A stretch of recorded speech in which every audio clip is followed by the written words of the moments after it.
Votre attention s'il vous plaît. Cet élément est en Lingala. Contactez-nous pour savoir s'il est aussi disponible en la langue de votre préférence.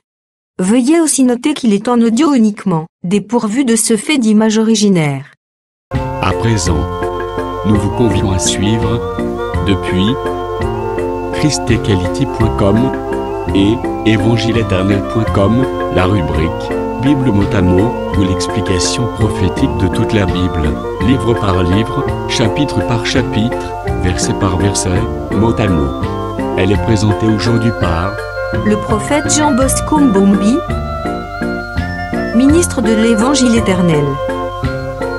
Vous pouvez retrouver tous les enseignements de l'homme de Dieu, ainsi que ses Bibles mot à mot sur christequality.com ou sur évangile-éternel.com/jbmbombi.html.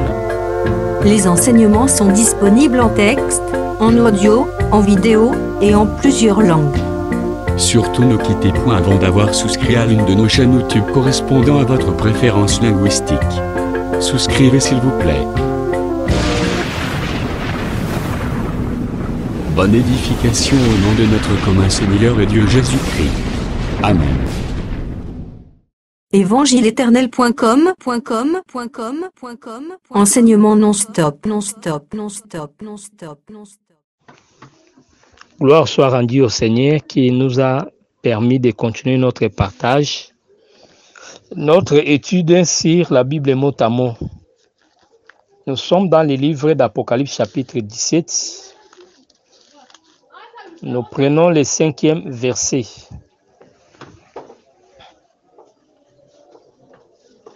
Apocalypse 17, verset 5.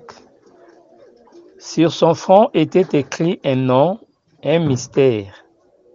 Babylone, la grande, la mère des impudiques, des abominations de la terre.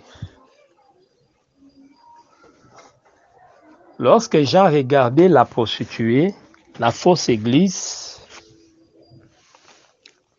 la vie, la femme portait un nom. Quand vous comprenez bien, vous lisez bien la pensée de ces versets, vous allez comprendre que le nom était un mystère. Voilà pourquoi nous disons que ces noms-là existaient déjà. Et après l'enlèvement, ce nom-là sera là. Mais les habitants de la terre n'ont pas cette révélation, puisque le nom est caché. Mais nous sommes en face d'un prophète qui a révélé ses bégaiements. Vous comprenez? Il a mis à nu les mystères en interprétant cette pensée, ce nom, Babylone, la grande, la mère des impudiques, pas seulement des impudiques, on ajoute et des abominations de la terre. Premièrement, la pensée qui nous intéresse, c'est Babylone. La prostituée est appelée Babylone. Pourquoi? Puisque c'est en Babylonie qu'on trouva la naissance de l'idolâtrie.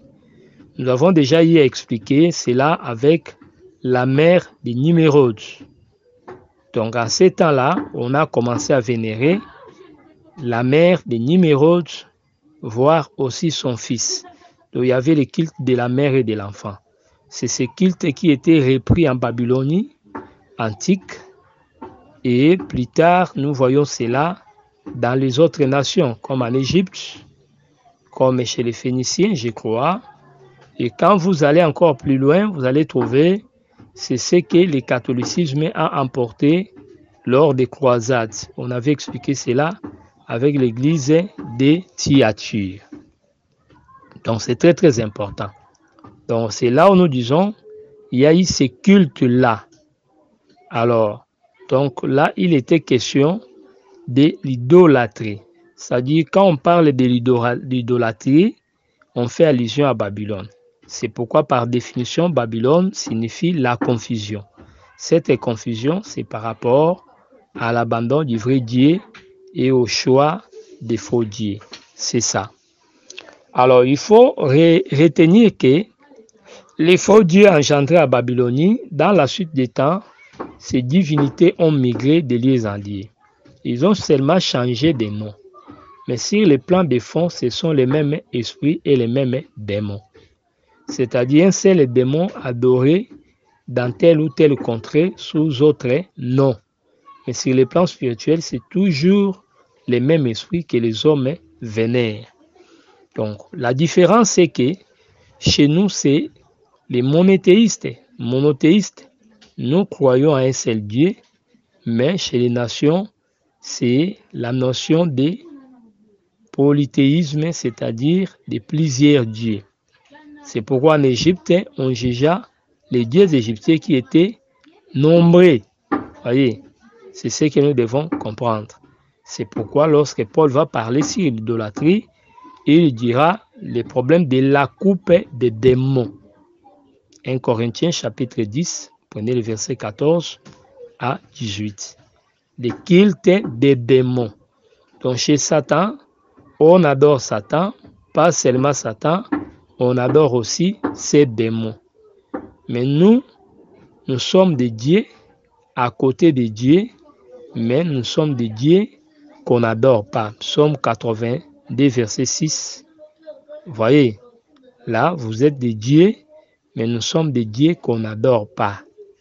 Donc, c'est très très important. Nous sommes des anges, mais qu'on n'adore pas. Un seul est adoré, c'est le Créateur. Un seul est adoré, c'est le Seigneur Jésus-Christ. Donc, la révélation de la parole vaut la peine. C'est la révélation de la parole qui nous permet de comprendre Babylone. Donc, on l'explique comme étant la mère Babylone la grande. Vous voyez, Babylone a commencé, mais au temps de la fin, on va ajouter la pensée, cet adjectif la grande, pour nuancer l'influence de son activité sur les humains, sur le monde. La grande, pourquoi la grande? L'ancienne est regardée comme la petite qui influençait une petite contrée, mais la grande, la Bible dit dans Apocalypse 17, nous prenons le verset 18. Et la femme que tu as vue, c'est la grande ville qui a la royauté sur les rois de la terre. Voyez? Donc, c'est-à-dire, la femme que tu as vue, c'est la grande ville qui a la royauté sur les rois de la terre. Voyez? Donc, on l'explique, la pensée d'être grande, c'est par rapport à son influence sur toute la terre. Voyez? Sur toute la terre. Et on ne dit pas seulement grande, on ajoute une autre pensée, mère. Babylone devient mère. Voyez?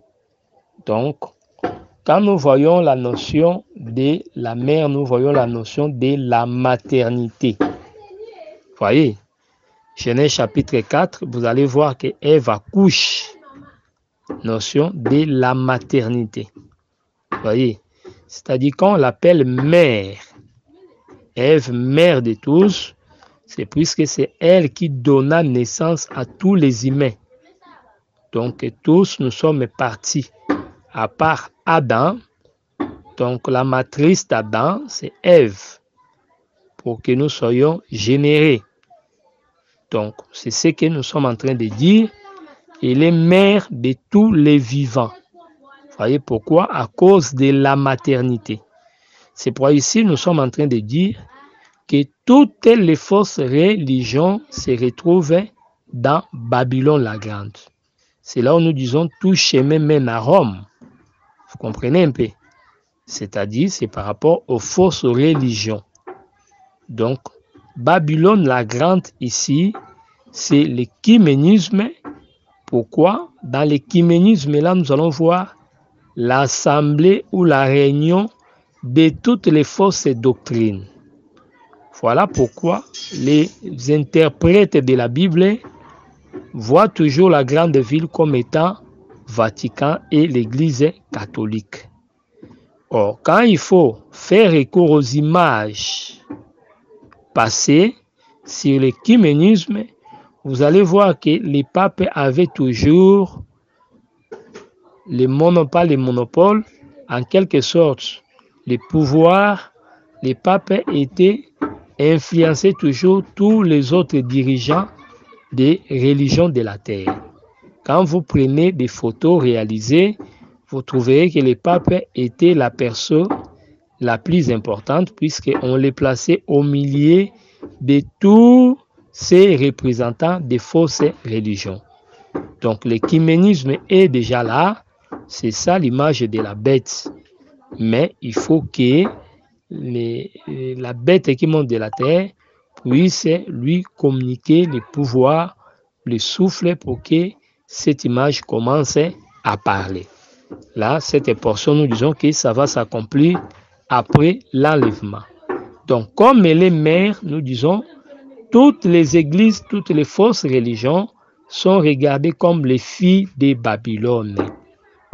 Et pourquoi? Nous devons être éveillés et garder la doctrine de peur que nous ne soyons comptés parmi les filles de la Babylone.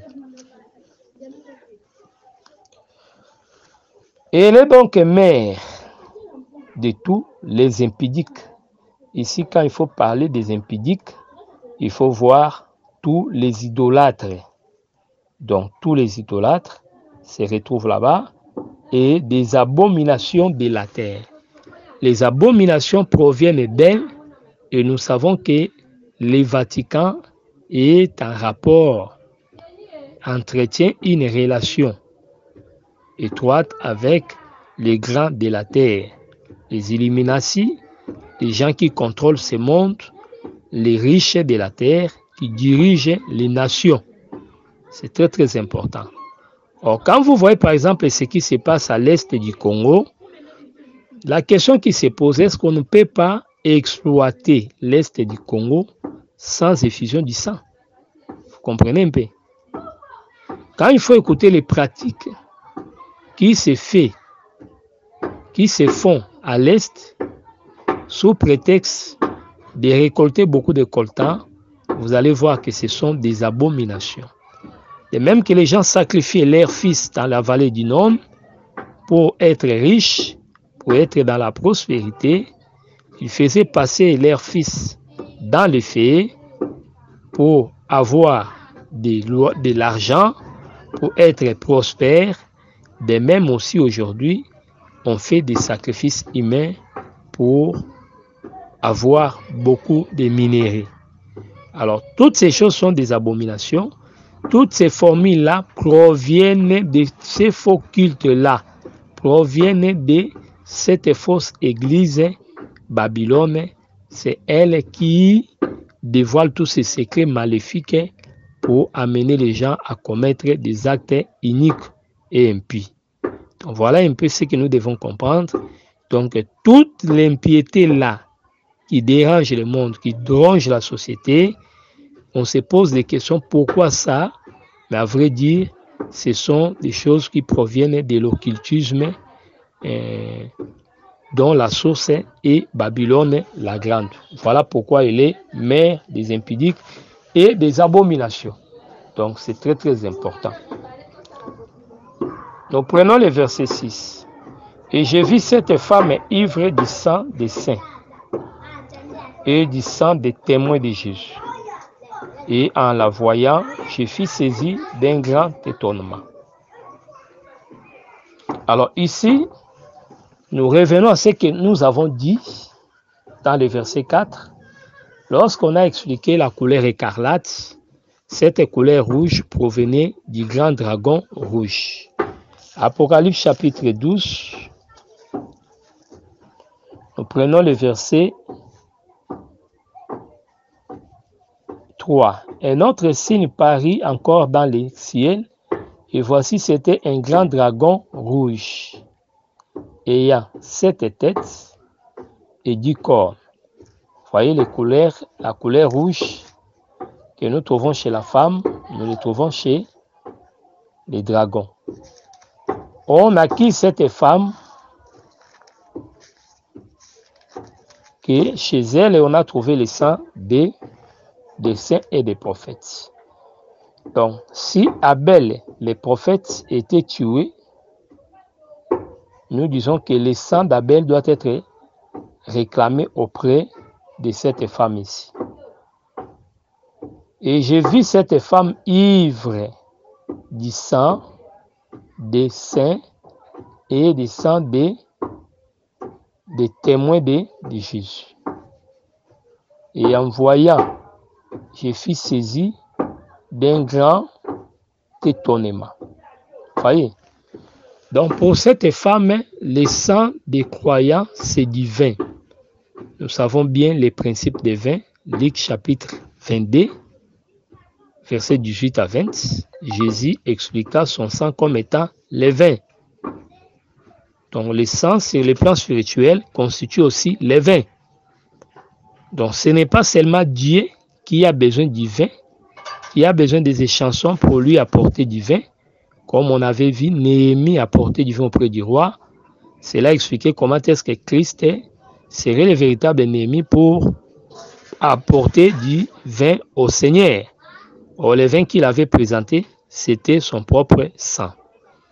Donc, ce n'est pas seulement l'Éternel qui est buveur du sang, mais nous voyons l'ennemi aussi, c'est un buveur du sang. Donc, la mort des enfants de Dieu faisait son plaisir. C'est ça. Ce n'est pas une consommation physique comme ça.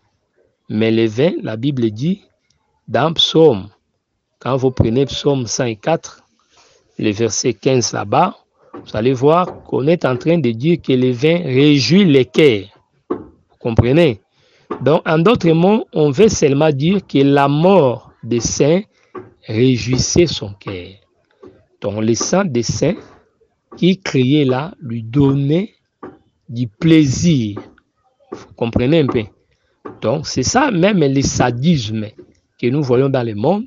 Ceux qui ont l'esprit de la Babylonie, lorsque les justes souffrent, lorsque les justes meurent, et ils sont dans la joie. Vous comprenez? Ils sont dans la joie. En d'autres mots, ils sont en train de consommer les sang des prophètes ou des justes. C'est ça le problème. Donc, le vin qui réjouit les cœurs, c'est le sang des prophètes, ou en d'autres mots, leur mort. Donc, en d'autres mots, la mort des saints, la mort des prophètes, des justes, lui procurait beaucoup de joie. C'est ça l'œuvre de l'ennemi. Donc, c'est pourquoi cette femme n'explique que ce que ressent l'ennemi, des véritables meurtriers. Donc, voilà ce que nous devons comprendre. Donc, en d'autres mots, nous voulons aussi dire que cette femme opère pour le dragon rouge. Donc, c'est comme ça de même que l'Église œuvre pour les œuvres du Père. Voyez, nous accomplissons les œuvres de Dieu. Jean chapitre 6, prenez le verset 27 où vous descendez. Donc, nous travaillons pour le Père. Vous comprenez? Donc, pour Dieu le Père. Donc, nous sommes l'épouse du Seigneur et nous sommes là en train d'accomplir les œuvres qu'il a préparées dès avant la fondation du monde. Éphésiens chapitre 2, vous prenez les versets 8 à 10. Vous comprenez, dans le verset 10, on explique cette pensée-là. De même aussi, la fausse église, elle travaille pour l'ennemi. Voyez, travaille pour l'ennemi. Et lorsqu'il travaille pour l'ennemi, il est en train d'accomplir ses œuvres. Ce que l'ennemi devait faire, c'est elle qui accomplit ça. Mais cette gloire revient à l'ennemi et la joie revient à l'ennemi. Donc c'est ça.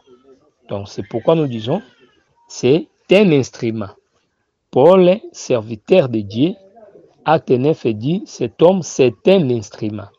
Donc l'église c'est un instrument. Voyez, nous disons aussi que cette femme c'est un instrument que le diable utilise.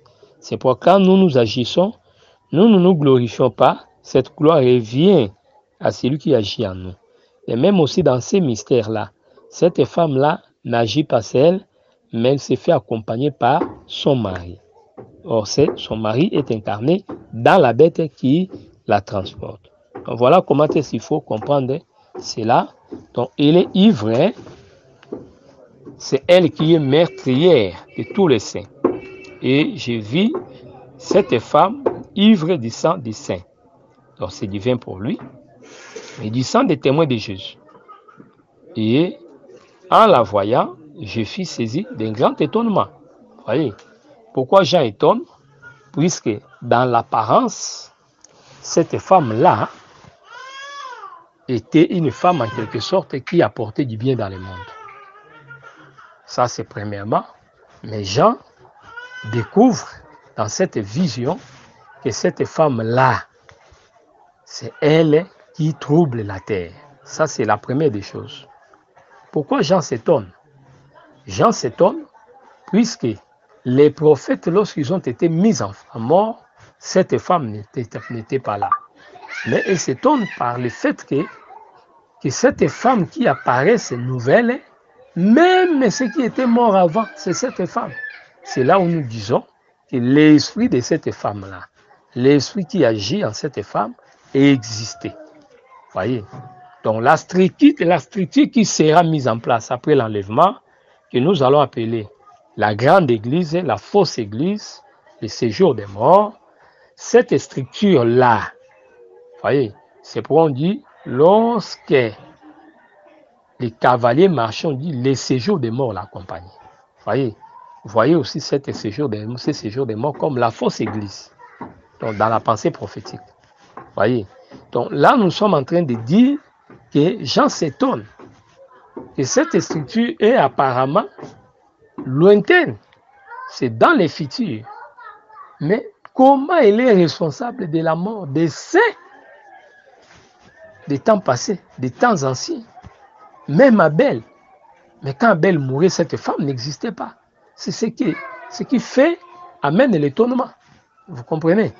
Mais nous expliquons qu'à vrai dire, l'esprit qui agissait dans la femme, cet esprit existait déjà. C'est ce qu'on explique avec Jézabel. Vous voyez, cet esprit était dans la mère de Nimérode. Cet esprit, on l'a trouvé aussi dans Jézabel. C'est pourquoi vous allez voir aussi Jézabel, le sang du juste Naboth se trouvant entre ses mains. Vous voyez, donc quand vous lisez la Bible, qui occasionna la mort, c'est cette femme. Lorsqu'on demanda la tête de Jean-Baptiste, nous savons ce qui s'explique aussi dans la Révélation. Vous voyez, nous savons ce que ça explique. Mais dans la pensée prophétique, ici, quand nous touchons les sang des saints, nous voyons cette femme-là.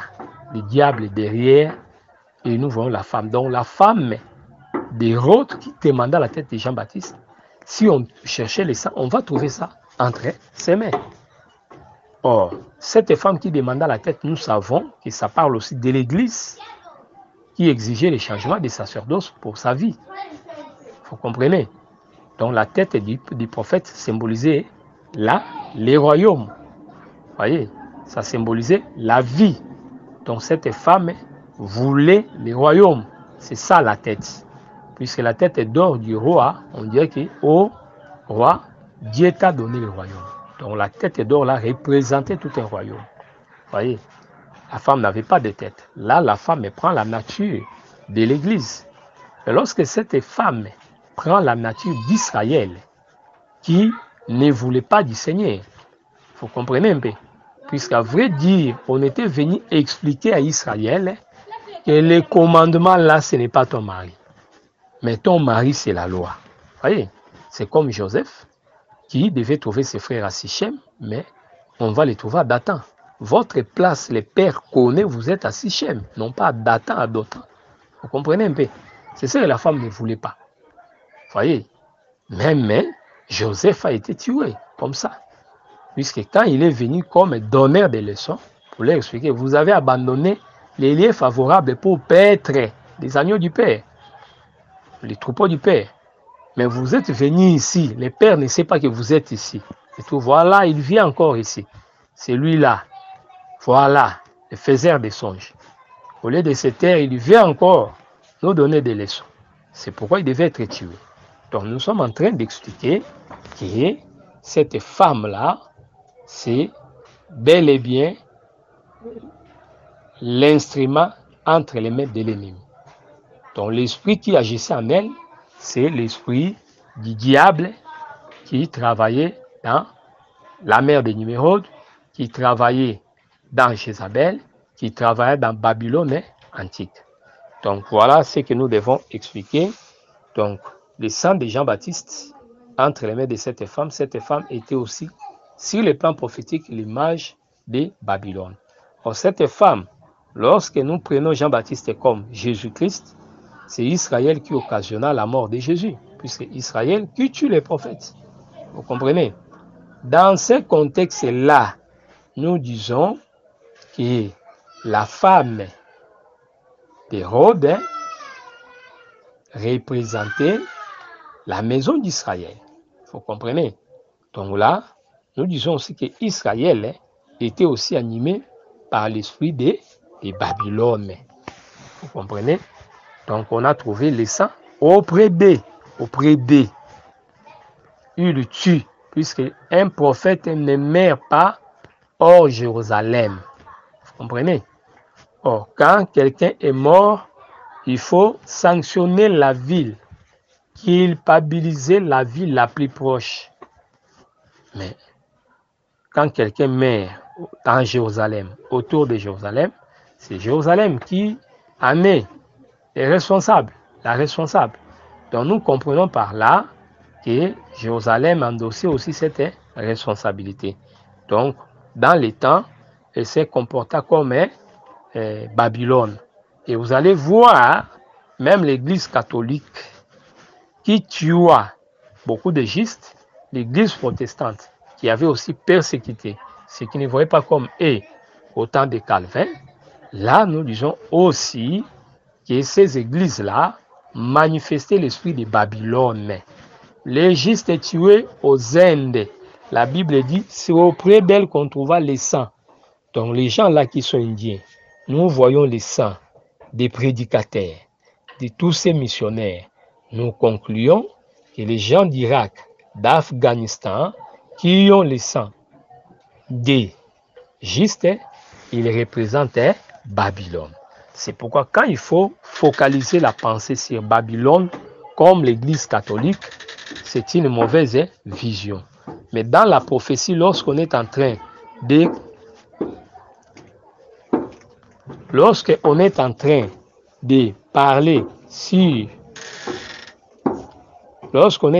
parler sur Babylone, il faut voir Babylone dans la portion la grande. Vous voyez?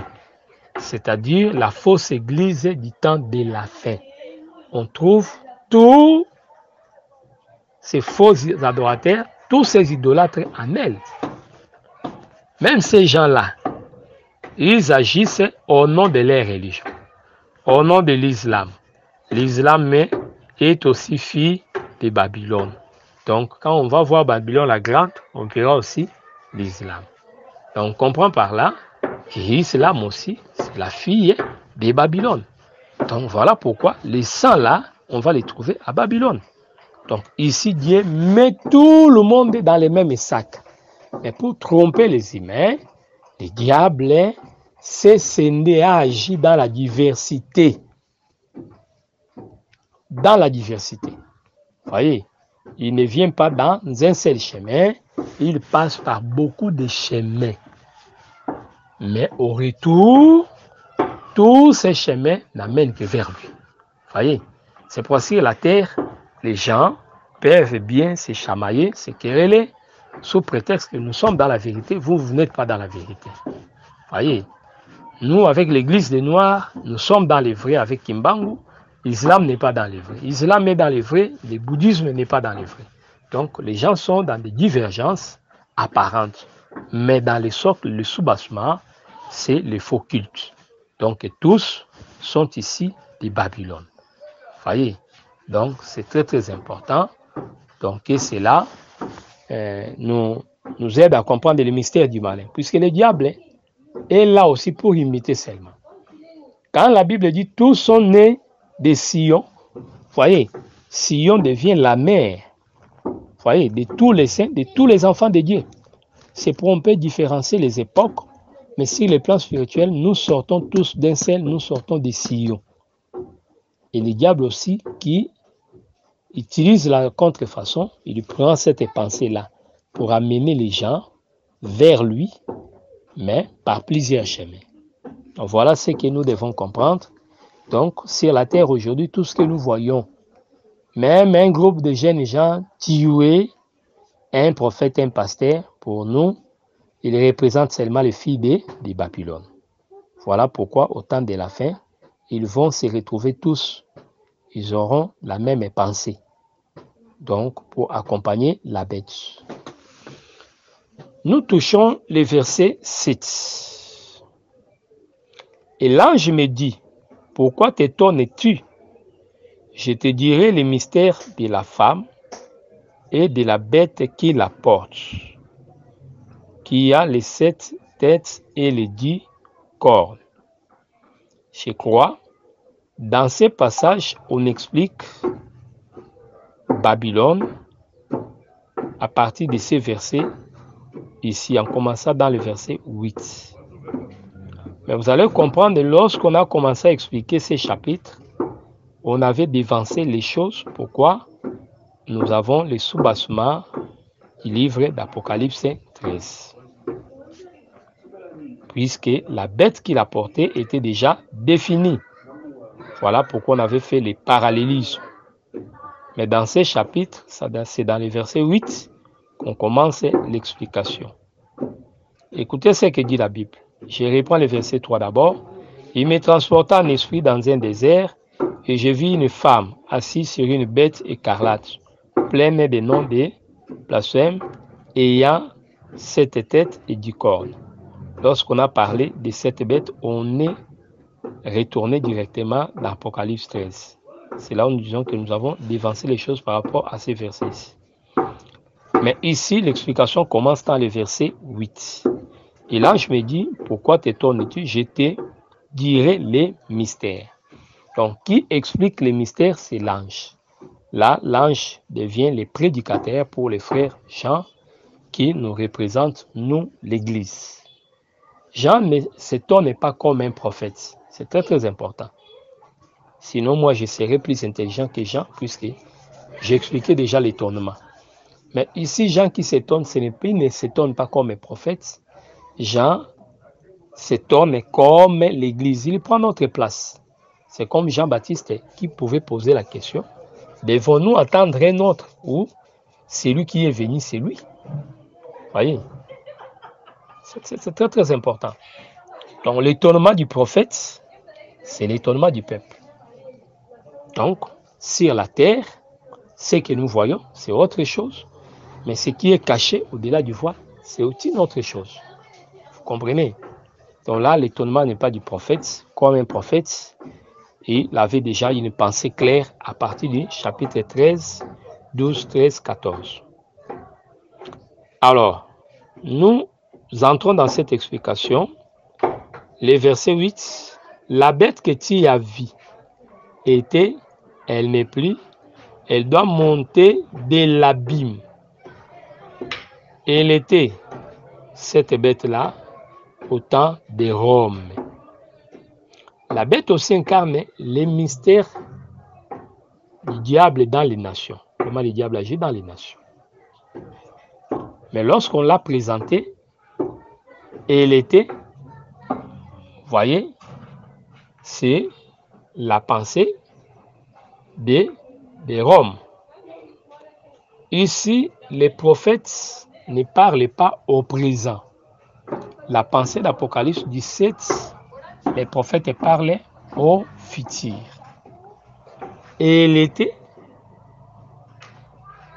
puisque quand Jean était là, Rome était là. Mais ici, on dit, la bête que tu as vue était, elle n'est plus. Voyez? Donc là, on parle par rapport à la pensée prophétique. à la pensée prophétique. Elle était, elle n'est plus représente les temps présents. Et elle n'est plus. Elle doit monter de l'abîme et aller à la perdition. Elle était au temps des gens. Elle n'est plus, c'est notre temps. Elle montera après l'enlèvement. C'est ça la compréhension. Donc, la pensée n'est pas comme Jean voyait au temps des gens là. Puis au temps des gens, si tu dis elle n'est plus, ça ne s'explique pas, puisque Rome était là. Mais la réponse de l'ange est prophétique. Donc, quand il faut revenir, puisque Jean était dans la vision, où on explique les choses comme telles. Mais quand il rentre maintenant sur la terre, il va se positionner. Est-ce qu'il est le temps? Elle était, elle n'est plus, ou elle va réapparaître? Vous voyez? Même nous, quand on se positionne, on ne peut pas dire que nous sommes au temps où la bête a fait la réapparition. Non, vous comprenez? Donc, dans la vision, on explique la bête dans les 3 temps. Mais pour positionner, ne positionnez pas selon la vision. Il faut rentrer maintenant dans la vie courante. Donc, quand Jean est dans la vision, on dit « elle était ». Jean risquerait de croire que cette bête, elle était, peut-être aujourd'hui, je ne sais pas, elle n'est plus. Donc, dans la vision, on a mis tout le temps était devant Jean. Mais pour que Jean se positionne, il doit quitter la vision pour se positionner maintenant. En quittant la vision, Jean avait la compréhension que la bête est là. C'était le temps de Rome. Mais moi qui prêche là, en 2022, je suis dans le temps qui dit « elle n'est plus ». Vous voyez, ceux qui viendront après nous vont se positionner en disant que la bête a fait sa réapparition. Voilà comment les choses s'expliquent. Donc, la bête n'est plus, il faut rentrer dans Apocalypse 13, elle n'est plus par rapport à la perte de vitesse de l'Empire romain. Vous voyez? Donc, cette puissance qui dominait le monde comme autrefois, ce n'est plus le cas. Vous comprenez? Mais après l'enlèvement, cette bête aura de la force puisque l'impie va l'accompagner. L'impie va les ressusciter. Vous voyez, c'est l'apparition de l'impie qui fera que la bête soit puissante. Là, nous disons, c'est l'apparition de l'Antéchrist qui fera que Rome puisse renaître et qu'il puisse se fortifier par les alliances. C'est pourquoi 2 Thessaloniciens chapitre 2, verset 3 à 7, explique la manifestation de l'impie. Vous voyez, les mystères de l'iniquité agit. Vous voyez, les mystères agit, mais pas ouvertement. Son action est dans l'ombre, dans les mystères, en cachette. Mais après l'enlèvement, ce qui les retient est disparu. Là, le mystère deviendra ouvertement. C'est là où on avait dit qu'on ne parlera plus du mystère de l'iniquité. Ce serait la révélation de l'iniquité, la manifestation de l'impie. Vous voyez? Vraiment, c'est ce que nous devons comprendre. C'est comme au temps d'Antiochus, on disait, Antiochus, c'est 4 épiphanes. Vous voyez? Épiphanes. Donc, ce serait un Dieu incarné. Il serait les représentants de Dieu sur la terre. Il serait la manifestation de l'impiété. C'est pourquoi on l'appelle l'impie. Puisqu'il va se rebeller à Dieu, se comparer au Créateur, se déclarer Dieu, comme le dit Thessaloniciens. C'est lui qui donnera la force à cette bête, le fortifiera par des alliances, et c'est lui qui fera que la fausse église qui est Babylone la Grande puisse être réanimée. Donc voilà un peu la pensée. Donc elle n'est plus, mais elle va réapparaître ensemble avec l'impie des Thessaloniciens. Voilà ce que nous devons comprendre. Elle doit monter de l'abîme et aller à la perdition. Et les habitants de la terre, ceux dont le nom n'a pas été écrit dès la fondation du monde, dans les livres de vie, s'étonneront en voyant la bête parce qu'elle était et qu'elle n'est plus et qu'elle réapparaîtra. La pensée ici, il faut ramener ça à la guérison de la tête. Lisons Apocalypse 13, nous sommes dans le verset 3. Et je vis l'une de ses têtes comme blessée à mort. Elle n'est plus. Mais sa blessure mortelle fut guérie, réapparaîtra. Et toute la terre avait été dans l'admiration derrière la bête. Ils adorèrent les dragons parce qu'il avait donné l'autorité à la bête. Ils adorèrent la bête en disant qui est semblable à la bête et qui peut combattre contre elle. Vous voyez? Donc, le verset 8, et tous les habitants de la terre l'adoreront, ceux dont le nom n'a pas été écrit dès la fondation du monde dans les livres de vie de l'agneau qui a été immolé.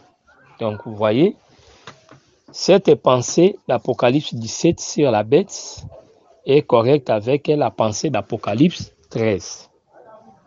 Alors, suivez bien la suite. Il est dit, verset 9, c'est ici l'intelligence qui a de la sagesse. Les 7 têtes sont 7 montagnes. 7 têtes sont 7 montagnes sur lesquelles la bête et la femme est assise.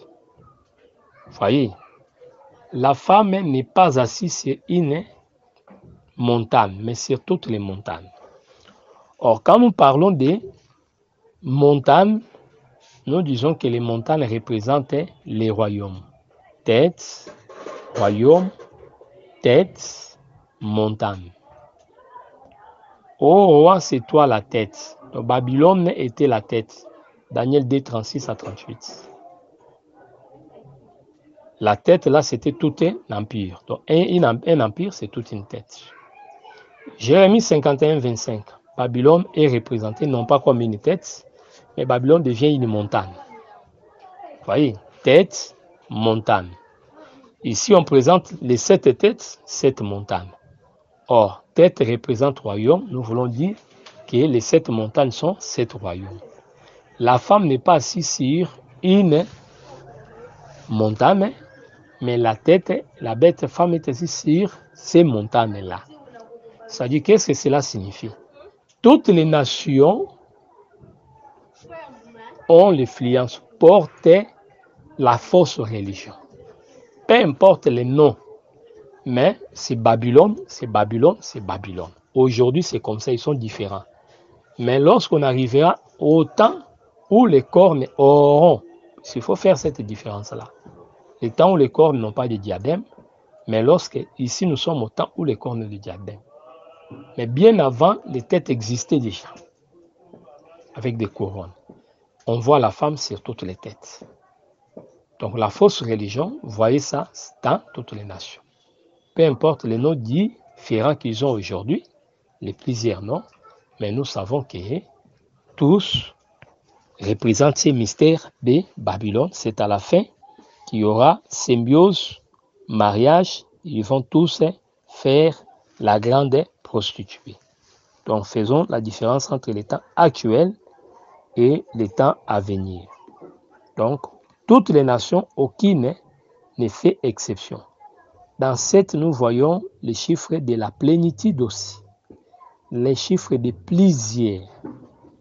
Donc, nous voyons les 7 grandes nations dans les 7 montagnes ou les 7 royaumes, en commençant par l'Égypte, la Syrie, Babylonie, Médo-Perse, les Grecs.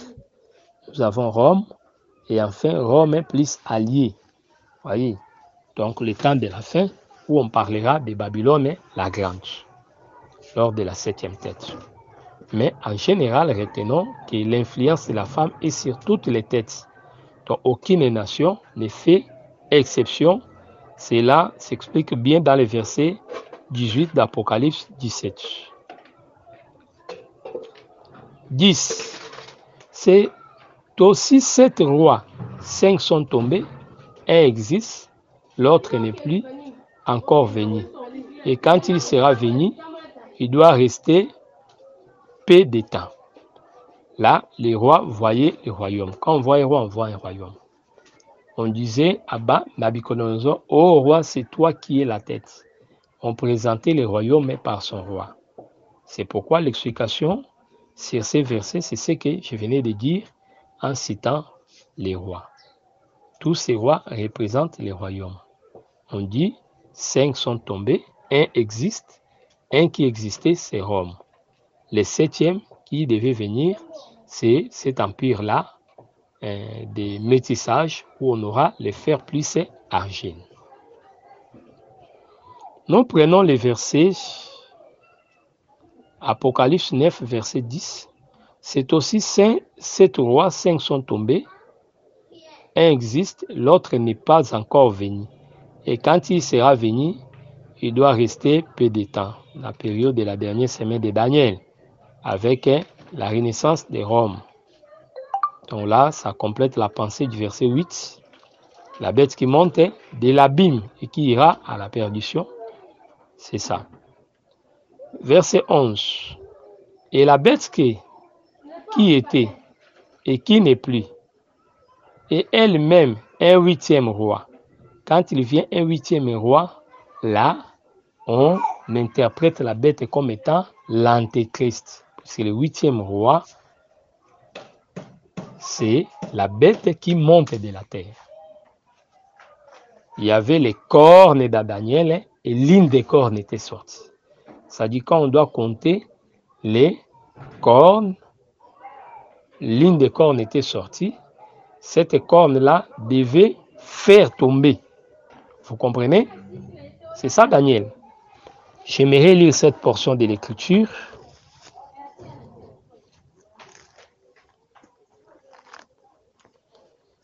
Daniel chapitre 7.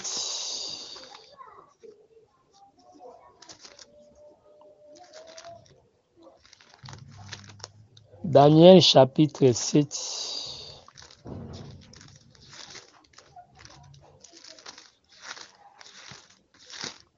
Daniel chapitre 7.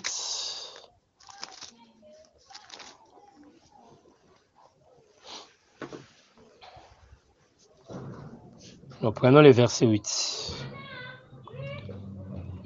J'ai considéré les cornes, et voici une autre petite corne est sortie du milieu d'elle. Et 3 des premiers cornes furent arrachées devant cette corne. Et voici, elle avait des yeux, et des yeux d'homme, et une bouche qui parlait avec arrogance. Voyez, Daniel 7, 8, une corne qui s'élève.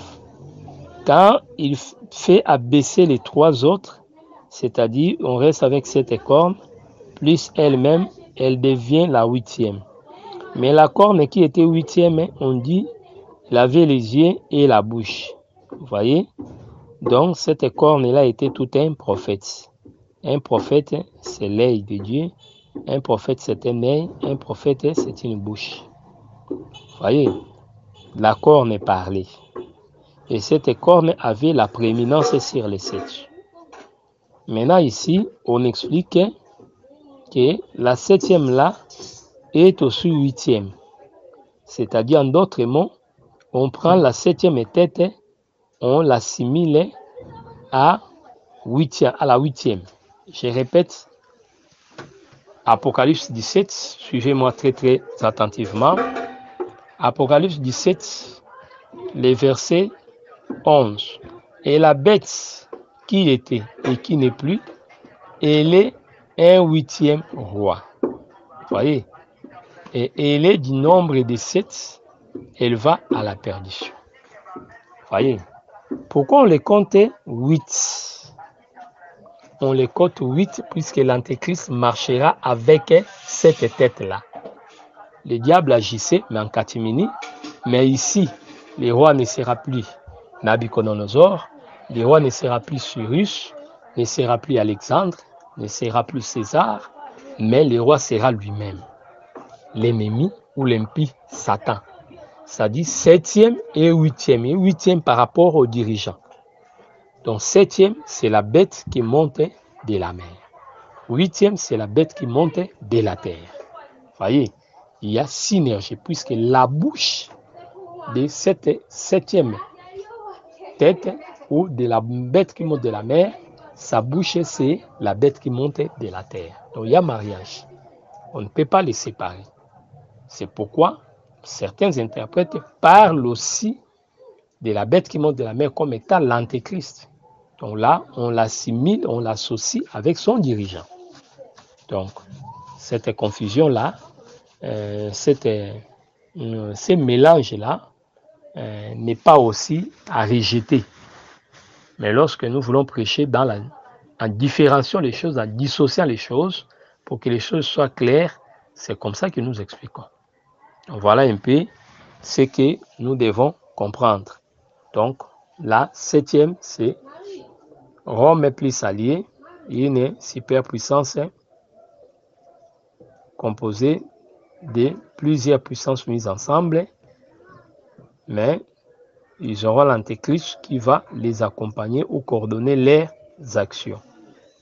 Voilà ce que nous devons comprendre sur ces choses.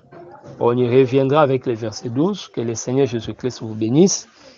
C'était bien moi, votre frère, le prophète Jean Bosco Mbombi, Kinshasa, RDC, Église des Saints de Massina, quartier 3, avenue Locali numéro 22. Contact et coordonnées plus 243 89 541 88 90 plus 243 89 541 88 90. Bénissez notre site, soutenez notre site où vous trouverez ces enseignements. C'est évangile-éternel.com. Évangile-éternel.com, un site pas comme les autres. Un site d'édification, un site qui vous permet d'augmenter les volumes de votre rouleau. Que le Seigneur Jésus-Christ vous bénisse. Merci d'avoir suivi ce message et que Jésus-Christ vous bénisse. Si vous avez une question à l'intention de l'homme de Dieu, si vous voulez que l'homme de Dieu prie pour vous, si vous voulez vous confier à l'homme de Dieu, ou si vous voulez tout simplement bénir l'homme de Dieu, contactez-le directement si ses coordonnées sont disponibles depuis sa page. Sinon, contactez-nous et nous lui transmettrons vos préoccupations. N'oubliez pas de faire un tour à notre page évangélisation pour voir en quoi vous pouvez vous rendre utile à Christ par cette œuvre. Que Dieu vous bénisse tous. Amen. ChristQuality.com. Les cieux en un clic de la souris. Évangile-éternel.com, le site de l'Évangile éternel. Christ Equality Fondation, équilibrer la manne ramassée dans le désert de sorte que chacun ait un le maire.